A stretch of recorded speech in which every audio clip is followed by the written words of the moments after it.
बोलिए बागेश्वर धाम की। बिना कहे मन की बात जानने वाले इस दुनिया में केवल दो ही लोग हैं, एक तो ऊपर बैठा भगवान और दूसरा हनुमान जी के परम भक्त बागेश्वर धाम सरकार जी, जो अपने प्रवचन से लोगों को हैरत में डाल देते हैं। आए दिन इनके वीडियोस यूट्यूब पे वायरल होते हैं। कभी ये लोगों के झूठ को सामने लाते हैं तो कभी उनके अंदर समाये हुए भूतों को भगाते हुए नजर आते हैं। हर कोई इनके चमत्कार को देखकर हैरान है और अब तो मनोज तिवारी से लेकर अमिताभ बच्चन, यहाँ तक कि नरेंद्र मोदी जी भी इनके फैन हैं। और तो और कहा जाता है कि बागेश्वर सरकार का एक अदृश्य सेनापति है जो भूतों को भगाने में इनकी मदद करता है। तो क्या है बागेश्वर सरकार की पूरी सच्चाई, चलिए जानते हैं। दोस्तों, हमारे देश में कई सारे साधु महात्मा और बाबा आए और गए। कई सारे लोगों ने उनके आश्रम और धाम पर माथे टेके। यहाँ तक कि बड़े बड़े फिल्मी सितारों ने भी कई बाबाओं के दरबार में हाजिरी दी है। लेकिन इस समय जो प्रसिद्धि बागेश्वर महाराज जी को मिल रही है वो आज तक कभी किसी को नहीं मिले। लंबे बालों वाले, माथे पर चंदन और अक्सर सिर पे पगड़ी बांधे नजर आने वाले बागेश्वर धाम सरकार की बात ही कुछ और है।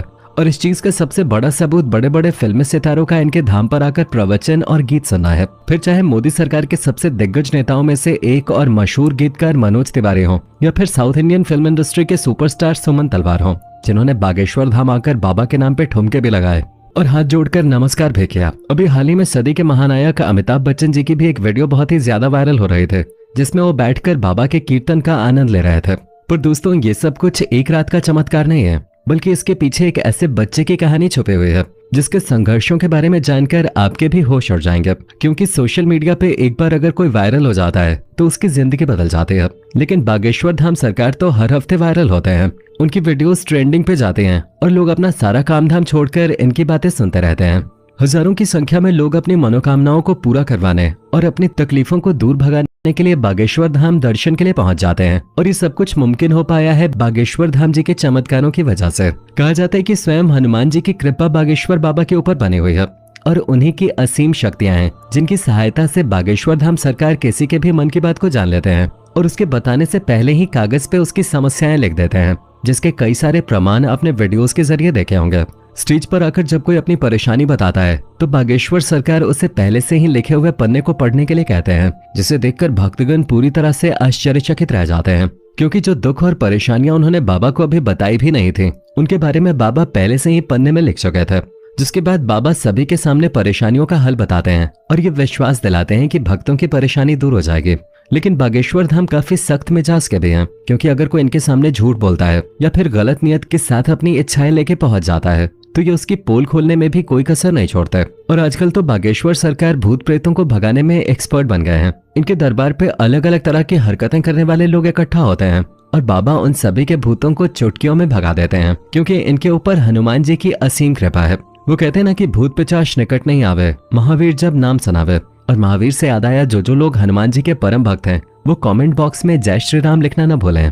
हनुमान जी के परम भक्त बागेश्वर सरकार जी का असली नाम पंडित धीरेन्द्र कृष्ण शास्त्री है, लेकिन लोग इन्हें बागेश्वर धाम वाले महाराज या फिर बागेश्वर सरकार के तौर पे जानते हैं। पंडित धीरेन्द्र कृष्ण शास्त्री का जन्म 4 जुलाई 1996 को मध्य प्रदेश के छतरपुर जिले में छोटे से गांव गढ़ा में हुआ था। ये एक बहुत ही गरीब पंडित परिवार से ताल्लुक रखते हैं। बागेश्वर सरकार अपने एक इंटरव्यू के दौरान बताते हैं कि जब वो मात्र 9 साल के थे तब उनका मन बालाजी महाराज की सेवा में लग गया था। इन्हें हनुमान जी की भक्ति और उनके प्रेम के सिवा और कुछ भी नजर नहीं आता था। बागेश्वर महाराज का कहना है कि हनुमान जी की भक्ति और उनकी कड़ी साधना का ही परिणाम है कि उन्हें ऐसी सिद्धियां प्राप्त हुई हैं जिनकी वजह से वो लोगों की सहायता कर पाते हैं। असल में धीरेन्द्र शास्त्री ने अपनी शुरुआती शिक्षा अपने दादाजी के साथ रहकर प्राप्त की। कहा जाता है कि इनके दादाजी भी अपने समय के बहुत बड़े विद्वान शास्त्री हुआ करते थे और उन्हें भी दिव्य शक्तियां प्राप्त थीं। इनके दादाजी भी दिव्य दरबार लगाकर लोगों की समस्याओं का हल करते थे। तभी से धीरेन्द्र शास्त्री ने अपने दादाजी को अपना गुरु मान लिया और उनसे ही सारी चीजें सीखने लगे। दादाजी के साथ रह के ही इन्होंने रामायण और गीता जैसे धार्मिक ग्रंथों का अध्ययन किया। लेकिन अगर प्रारंभिक शिक्षा की बात की जाए तो बागेश्वर सरकार ने अपने गांव से ही 8वीं की पढ़ाई पूरी की और फिर उसके बाद अपनी आगे की पढ़ाई करने के लिए इन्हें गांव से करीब 6 किलोमीटर दूर जाना पड़ता था, क्योंकि गांव में हाई स्कूल नहीं था और केवल 8वीं तक की पढ़ाई की सुविधा थी। इसी तरह घर से चलकर इन्होंने स्कूल तक का सफर तय किया और अपनी 12वीं की परीक्षा दी। 12वीं करने के बाद धीरेन्द्र शास्त्री ने बैचलर ऑफ आर्ट्स में अपना ग्रेजुएशन भी पूरा किया। यानी कि हनुमान जी की असीम कृपा के साथ साथ बागेश्वर सरकार के पास डिग्रियां भी हैं। परंतु अपने ग्रेजुएशन के दिनों से ही धीरेन्द्र कृष्ण अपने दादाजी की तरह बालाजी महाराज की सेवा करने में लग गए थे। इनके घर के पास बालाजी यानी कि महाबली हनुमान जी का एक बहुत पुराना मंदिर हुआ करता है, जहाँ पहले इनके दादाजी दरबार लगाया करते थे। लेकिन उनके मृत्यु के बाद दरबार कई सालों तक खाली रहने लगा। फिर भी धीरेन्द्र कृष्ण शास्त्री ने हनुमान जी की सेवा करनी नहीं छोड़ी और वो लगातार बालाजी के नाम का ध्यान करने लगे। लंबे समय तक ध्यान में लीन रहने के बाद धीरेन्द्र कृष्ण शास्त्री के ऊपर बालाजी और उनके स्वर्गीय दादाजी ने अपनी कृपा दिखाई और अचानक से ही उन्हें असीम शक्तियों का एहसास होने लगा। उन्हें महसूस हो रहा था कि वो लोगों के मन की बातों को समझ सकते हैं, वो क्या चाहते हैं, उनके दिमाग में क्या चल रहा है। ये सारी बातें वो बिना कुछ कहे ही समझ जाते थे और उनके निवारण भी बताते थे। अपनी इन शक्तियों का इस्तेमाल करके धीरेन्द्र शास्त्री ने लोगों के कष्टों को दूर करना शुरू कर दिया। लोग जब इनके पास अपनी समस्या लेकर आते तो ये पहले से ही उनके मन की बात समझकर उन्हें समस्या का समाधान बता देते थे। धीरे धीरे धीरेन्द्र शास्त्री को यह समझ में आ गया कि उनके अंदर उनके दादाजी की तरह ही दिव्य शक्तियां मौजूद हैं। तब जाकर उन्होंने अपना दरबार लगाना शुरू किया और यहीं से धीरेन्द्र कृष्ण शास्त्री बागेश्वर धाम सरकार के नाम से प्रचलित होने लगे। मंगलवार और शनिवार को अपना धाम लगाकर ये भक्तों के दुख तकलीफों का निवारण करते। जिनकी अर्जी लगती थी उन्हें बागेश्वर धाम अपने पास बुलाते और उसकी समस्या को उसके बिना कुछ बोले ही सवाल और सवालों का हल एक पर्ची में लिख देते, जिससे लोगों का विश्वास बागेश्वर धाम के ऊपर और भी ज्यादा दृढ़ होने लगा।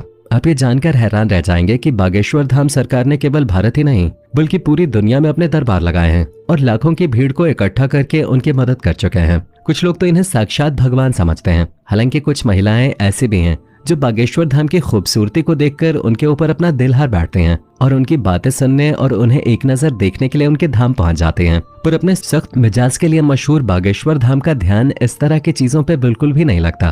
वो दरबार में आने वाले हर एक शख्स को अपने बच्चे की तरह मानते हैं और उसी प्रकार से उनसे बातें भी करते हैं। वैसे दोस्तों, हमारे देश में जहां बाबाओं और तांत्रिकों की छवि इतनी ज्यादा खराब हो गई है, जिनमें से आधे से ज्यादा तो जेल की हवा खा रहे हैं। जैसे ही किसी बाबा के ऊपर विश्वास होता है, उसके काले कारनामों का चट्टा खुलने लगता है और लोग इन चीजों